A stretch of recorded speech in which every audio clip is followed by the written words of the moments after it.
Bismillahirrahmanirrahim. Alhamdulillah Rabbil Alamin. Wassalatu wassalamu ala ashrafil anbiya'i wal mursalin wa ala alihi wa sahbihi ajmain.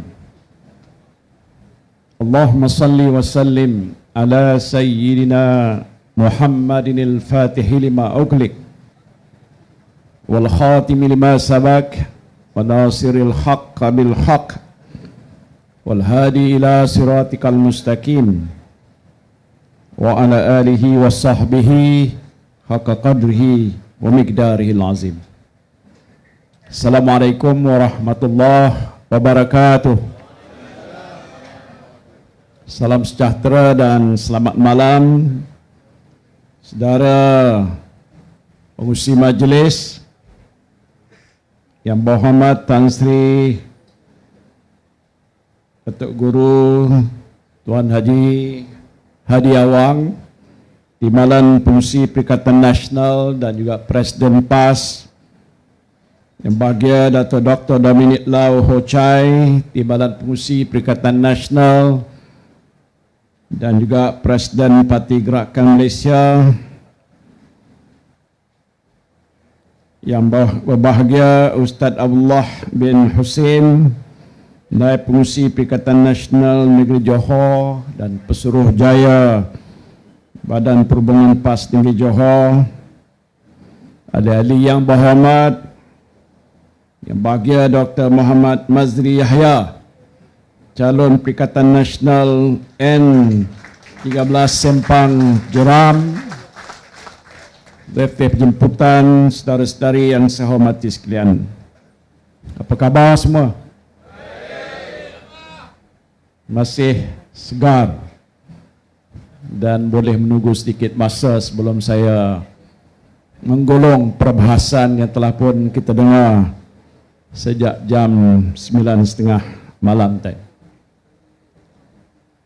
tadi. Sebentar tadi yang berhormat Tan Sri Tuk Guru telah menyatakan tentang situasi keadaan negara kita pada waktu kini dan juga mengambil kupasan daripada ucapan yang amat berbahagia Tun Dr. Mahathir yang telah pun menjelaskan walaupun dia tidak menjadi anggota mana-mana parti, tetapi sebagai seorang Melayu dan tokoh Melayu terbilang, rasanya beliau bertanggungjawab untuk nak menyedarkan kepada kita tentang situasi dan keadaan negara kita pada waktu kini. Saya mendengar dengan tekun dan teliti ucapan-ucapan penting ini, yang bagi saya dapat kita rumuskan sebelum kita beredar pada majlis ini bahawa orang Melayu khususnya berada dalam situasi yang amat terancam. Kerana sebenarnya politik Melayu pada hari ini tidak lagi menguasai kerajaan. Maknanya orang Melayu sudah hilang kuasa. Sedar ataupun tidak? Betul ataupun tidak? Letih aja lupa. Ya. Saya ingat waktu zaman dahulu berada dalam UMNO, parti zaman jahiliah, ada sebuah lagu yang dinyanyikan oleh ahli-ahli parti kita, namanya Anak Kecil Main Api. Saya tak nak menyanyikan lagu itu, agak sedih. Tetapi saya masih ingat beberapa bait lagu itu yang menyatakan bahawa yang tinggal hanya kuasa. Dalam lagu itu berkata, yang tinggal hanya kuasa. Ya, waktu itu di mana UMNO adalah UMNO asal yang memperjuangkan nasib orang Melayu dan Islam bagaimana PAS. Tapi waktu itu dia katakan yang tinggal hanya kuasa. Lagu ini tak boleh dinyanyikan sekarang. Karena sekarang yang tinggal hanya apa? Apa dia? Kuasa tidak ada di tangan kita. Dalam PRN yang baru lalu, 6 buah negeri menghadapi pilihan raya 245 kursi yang ditandingkan, sewajarnya kita menang besar. Iaitu kita menang 148, 9 gitulah. Iaitu sebanyak 60% daripada kursi yang ditandingi dalam PRN itu kita menang. Antara isyarat yang jelas ialah dikatakan hampir 80% orang Melayu keluar mengundi dan menyokong Perikatan Nasional. Tetapi itu ialah keputusan dalam pilihan raya di peringkat negeri. Dan setakat hari ini dia tidak membawa apa-apa perubahan dari segi kerajaan yang ada di peringkat pusat yang dipimpin oleh Anwar Ibrahim, seorang Melayu, pernah satu ketika dulu terkenal gah sebagai Presiden ABIM dan tokoh Islam terbilang. Itu dahulu. Tetapi dalam PRU yang lalu, kalau ikut ceritanya pada waktu itu, kita masih ingat lagi, walaupun kita tidak mempunyai sejumlah kursi, menang majoriti 112 kursi, tetapi kita telah berjaya untuk mengumpulkan sokongan daripada sejumlah 115 ahli parlimen, yang sebahagian besarnya daripada ahli-ahli parlimen orang Melayu dan Islam. Dan sewajarnya kalau ikut peruntukan di dalam perlembagaan negara, apabila seseorang ahli parlimen telah memiliki sokongan macam yang di waktu itulah sebanyak 115 sokongan ahli parlimen untuk saya dijadikan sebagai seorang Perdana Menteri. Terima kasih pada PAS, terima kasih pada UMNO waktu itu, apalagi terima kasih pada ahli-ahli parlimen bersatu. Tapi entah tak tahu apa sebabnya. Tuan-tuan tahu tak apa sebab? Tahulah agaknya. Kita tidak dipanggil untuk mengangkat sumpah oleh pihak Istana Negara. Saya menceritakan, bukan nak mengadukan nasib saya. Kerana segala-galanya ditentukan oleh Allah Subhanahu wa Ta'ala. Tapi realitinya politik, kalau waktu itu kita telah mempunyai sejumlah yang besar yang patutnya boleh membentuk sebuah kerajaan pimpinan Melayu Islam. Dan kalau itu berlaku, maka kita nyanyi tadi yang tinggal hanya kuasa mungkin benar.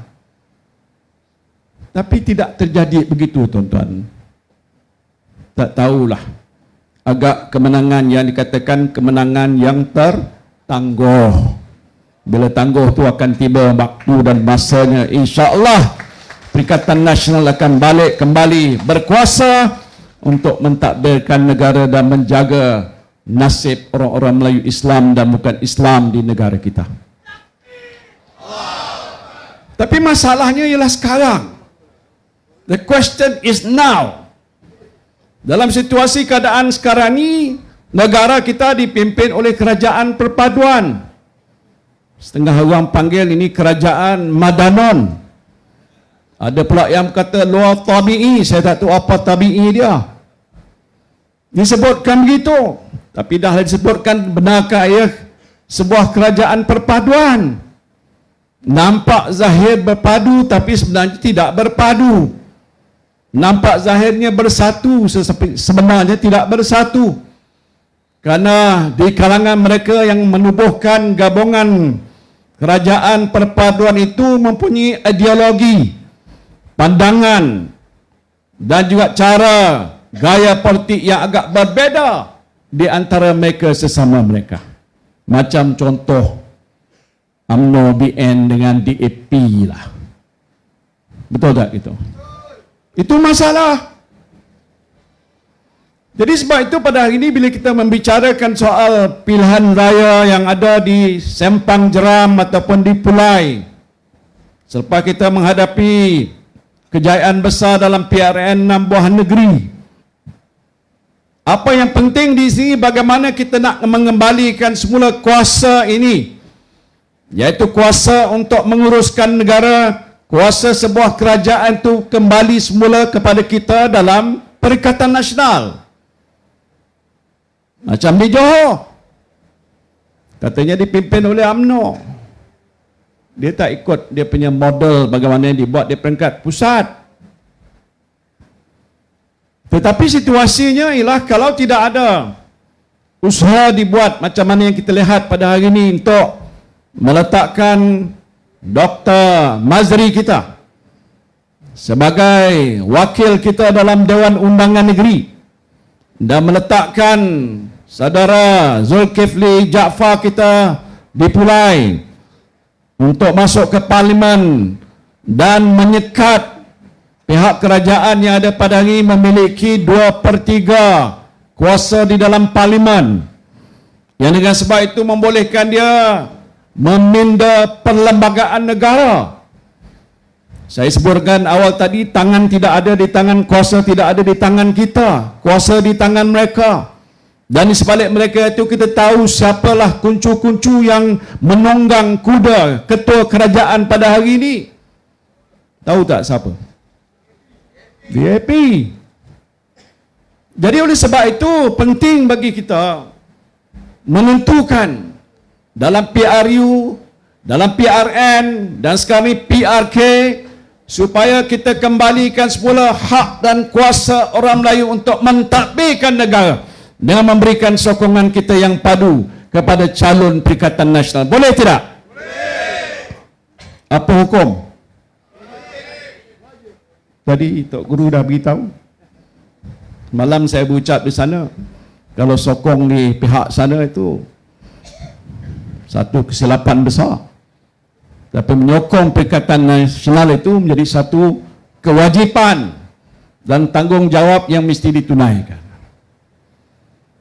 Macam dalam PRN yang baru lalu, kita di peringkat Jentera Parti memantau agak bagaimanalah sokongan yang akan kita perolehi dalam PRN itu, terutamanya di kalangan orang-orang Melayu.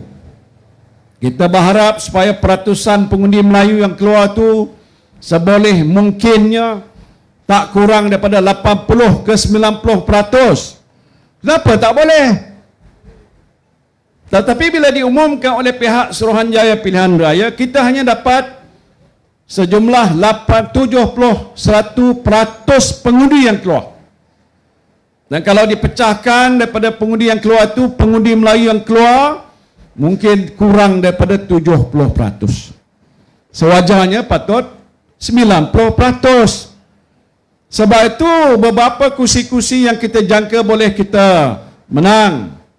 Dan antara yang agak ketara sekali ialah di negeri Selangor. Kita menang 22 kursi. Tetapi yang kita kalah 7 kursi untuk menggenapkan 29 kursi untuk membolehkan kita membentuk kerajaan di negeri Selangor, tak berjaya kita capai. Majoriti daripada 7 kursi yang mereka menang itu hanya 13,000 undi sahaja. 7 kursi yang mereka menang tu, yang mereka dapat lebih daripada kita ialah 13,000. Kalau kita dapat hari itu 7,000 lebih undi, 29 kursi malahan lebih daripada itu telah pun kita berjaya menang dan kita dapat membentuk pihak kerajaan di negeri Selangor ini. Ini contoh nyata di hadapan kita disebabkan kegagalan orang Melayu untuk keluar beramai-ramai mengundi. Dah berkali-kali pilihan raya diadakan. pilihan raya umum yang telah lalu, pilihan raya umum baru ni, pilihan raya di peringkat negeri, PRK. Lepas ni besok ada lagi PRK di Pelangai, di Bentong, di Pahang. Takkan orang Melayu tak faham lagi? Persoalan penting ialah bagaimana kita nak kembalikan kuasa kita supaya kita menjadi sebuah kerajaan yang boleh menjaga nasib dan kedudukan orang-orang Melayu di negara kita dan membantu orang bukan Melayu untuk hidup lebih baik di masa-masa yang hadapan. Ini tak dapat kita saksikan selagi ratusan orang Melayu yang keluar mengundi tidak mencecah mungkin 80 ataupun 90%. Jadi ini menjadi satu tanggungjawab bagi semua pemimpin Melayu, terutamanya badan-badan bukan kerajaan. Tadi kita dengar bacaan ikrar daripada NGO Ummah yang begitu jelas dan tegas untuk menyatakan supaya orang Melayu keluar mengundi dan menyokong kepada Perikatan Nasional. Ini sudah menjadi satu tanggungjawab yang wajib disempurnakan untuk tempoh pilihan raya yang akan datang ini. Masalah kita hari ini lah di bawah pimpinan kerajaan hari ini, mereka sudah gagal. Waktu saya mentadbirkan negara sebagai Perdana Menteri waktu itu, mereka kata kerajaan PN waktu itu ialah kerajaan yang gagal. Gagalkah kita? Kita tak gagal. Kita takbir dan uruskan negara dalam keadaan yang amat sukar. Menguruskan masalah COVID, mendapatkan vaksin, menguruskan masalah pemulihan ekonomi, menyediakan peruntukan 530 bilion, bantuan-bantuan prihatin yang tidak berhenti-henti, hantaran kotak-kotak makanan untuk menentukan setiap rakyat mempunyai makanan di atas meja. Ini kita laksanakan. Bukan saya kata ia telah berjaya, tapi Bank Antarabangsa, iaitu Bank Dunia, telah mengeluarkan satu report. Dan report itu telah jelas menunjukkan bahawa Malaysia adalah antara negara yang paling berjaya dalam pengurusan COVID dan juga memulihkan ekonomi di waktu zaman yang sukar. Ini Bank Dunia, satu organisasi keuangan antarabangsa yang meneliti setiap negara tentang tahap pencapaian mereka. Malahan dalam soal pengurusan COVID, World Health Organization, Badan Kesihatan Antarabangsa, World Health Organization mengiktiraf bahawa Malaysia adalah antara yang paling berjaya menguruskan masalah vaksin, masalah COVID, menentukan tidak ramai rakyat kita yang mati disebabkan oleh penyakit COVID-19. Kita punya jumlah kematian lebih kurang 32,000 daripada 32 juta rakyat Malaysia, iaitu 1,000 orang meninggal daripada 1 juta penduduk yang ada dalam negara kita. Kalau dibandingkan negara US dengan UK, mereka mempunyai sampai 280,000 yang meninggal.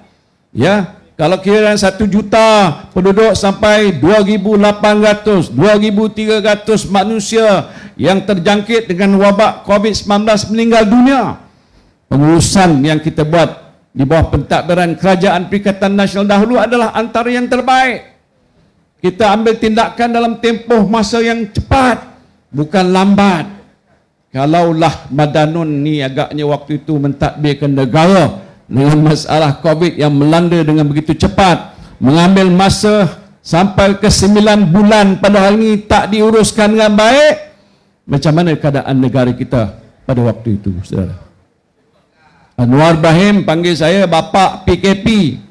Saya tak nak mencarut, tapi dia kata saya Bapak PKP.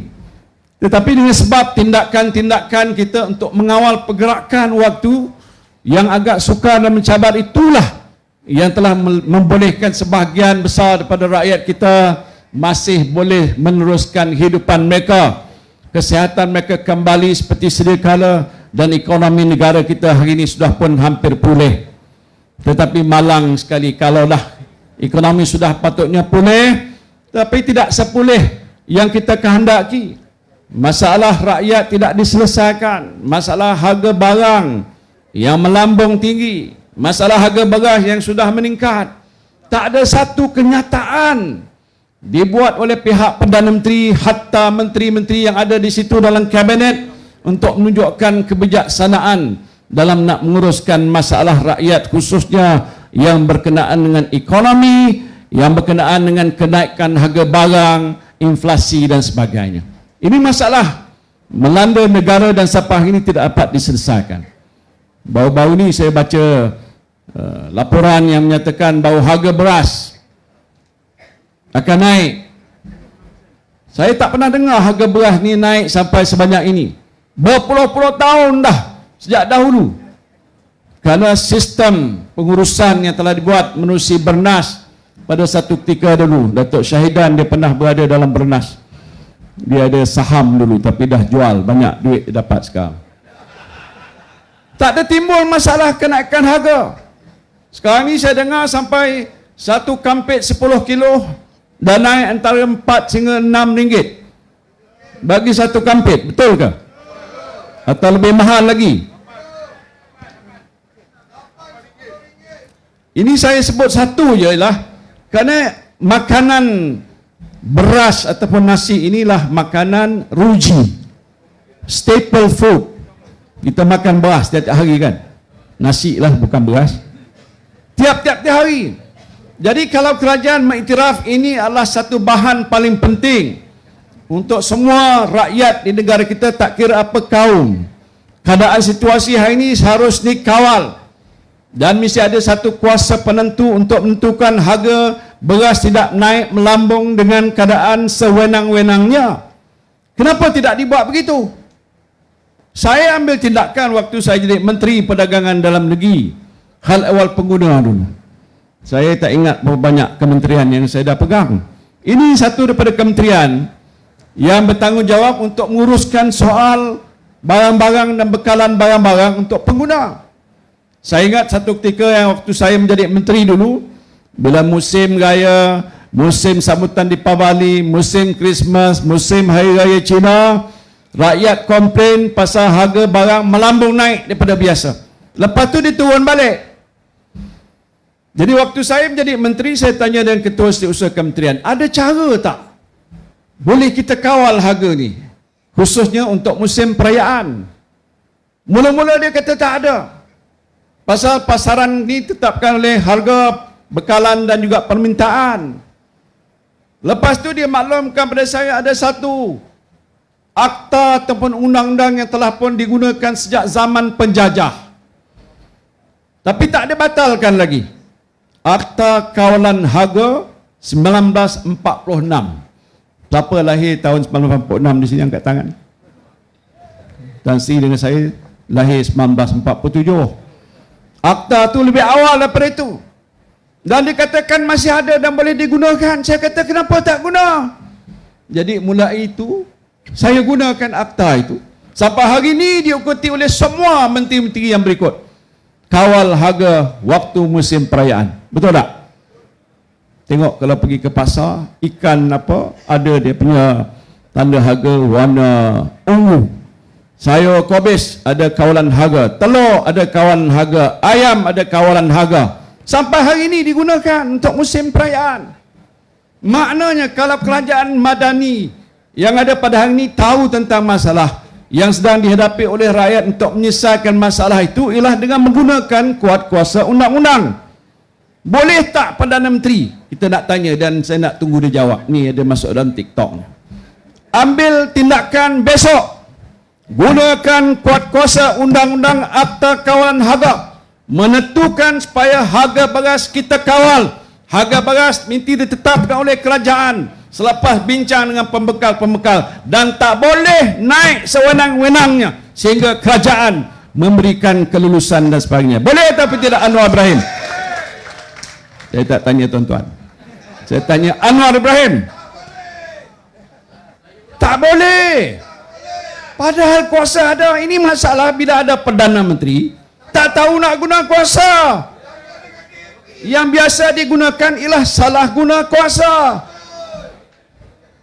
Sekarang ni kerajaan yang ada pada ni takut dengan suara rakyat. Dia sekat kita jangan bercakap. Dia sekat kita dengan pakai TikTok.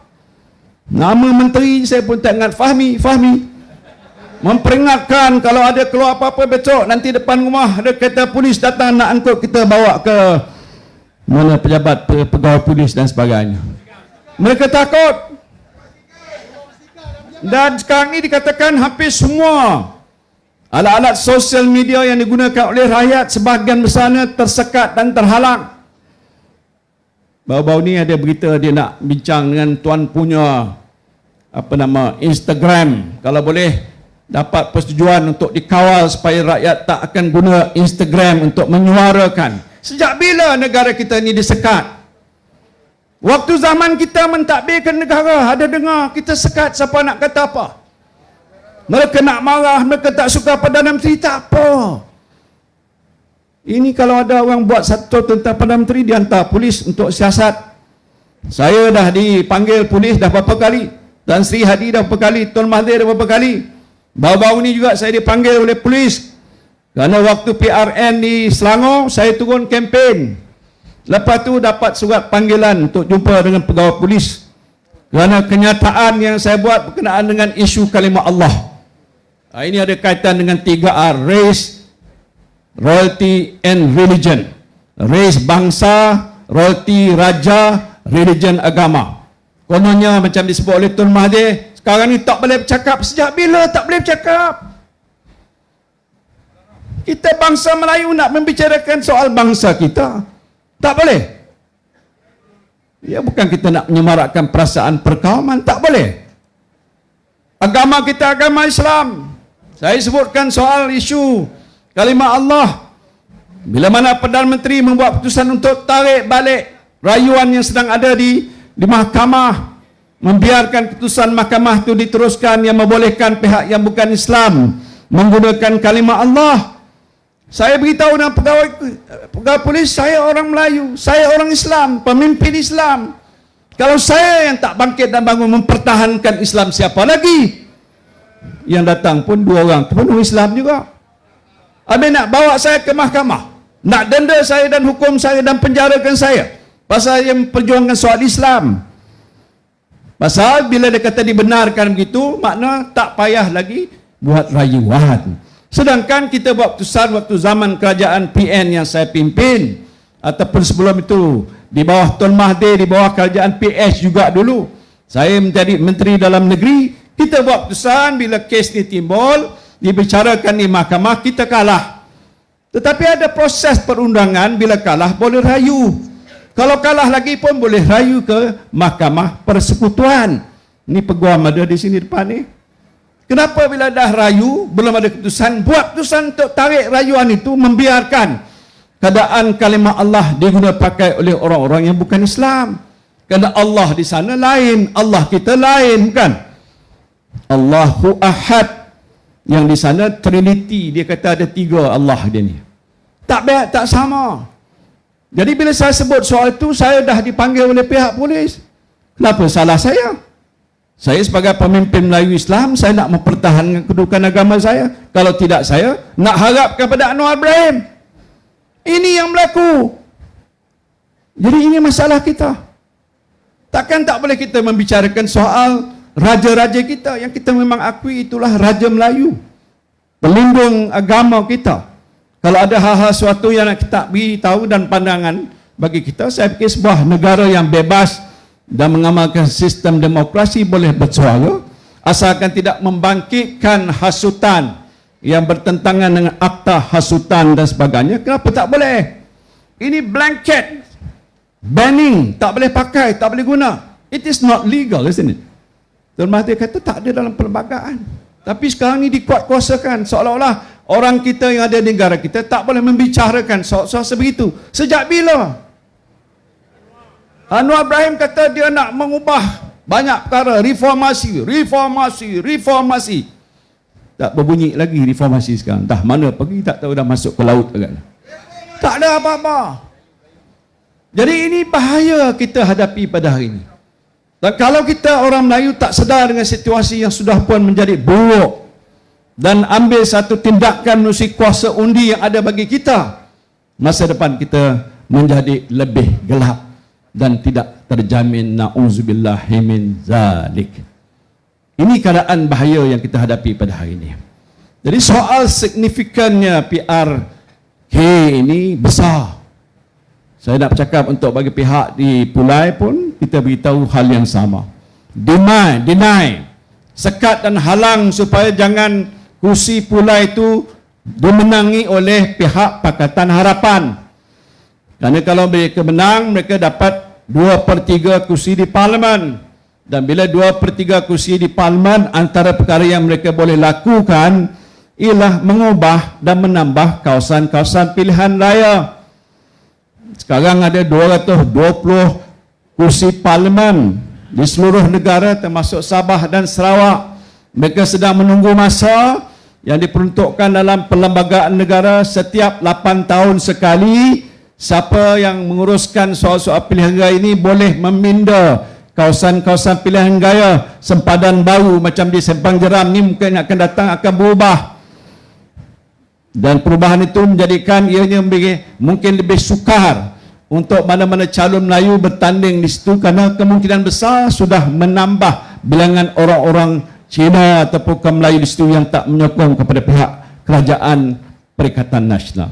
Ini boleh berlaku dan sebab itu kita minta kalau di Pulai jangan ada seorang pengundi pun memberikan undi pada pihak Pakatan Harapan. Calon Pakatan Harapan kalau mereka menang dia ada 2/3. Saya ulang, kalau mereka menang dia ada 2/3 dan dia gunakan kuat kuasa undang-undang untuk meminda perlembagaan. Dia akan buat berbagai-bagai perkara yang bagi saya mungkin tak memberikan manfaat, malahan musibah bagi kita orang-orang Melayu Islam di negara kita. Jadi ini situasi kita pada hari ini, saudara. Sebab itu saya tak nak cakap panjang, dah agak lewat. Tapi saya harap khususnya di Sempang Jeram ni, ini calon kita ni hebat. Seorang pakar, dia pakar bedah ke pakar macam-macam pakar. Kita dah tahu dia dan memang cukup layak. Pilih dia masuk ke Dewan Negeri, menambah satu lagi suara pihak pembangkang dan mungkin menunggu saja bila PRN Johor datang sekali lagi kita sapu bersih semua kursi-kursi di negeri Johor, maka Johor akan menjadi sebuah negeri dipimpin oleh Perikatan Nasional, insya-Allah. Jadi selesai sekalian, saya ucap terima kasih pada pihak penganjur. Kita doakan mudah-mudahan pada 9 hari bulan September yang akan datang, semua pemimpin yang bertanding calon kita di peringkat DUN dan juga di peringkat Parlimen Pulai akan mencapai kemenangan yang cemerlang, insya-Allah. Perikatan! Perikatan! Perikatan! Takbir! Assalamualaikum.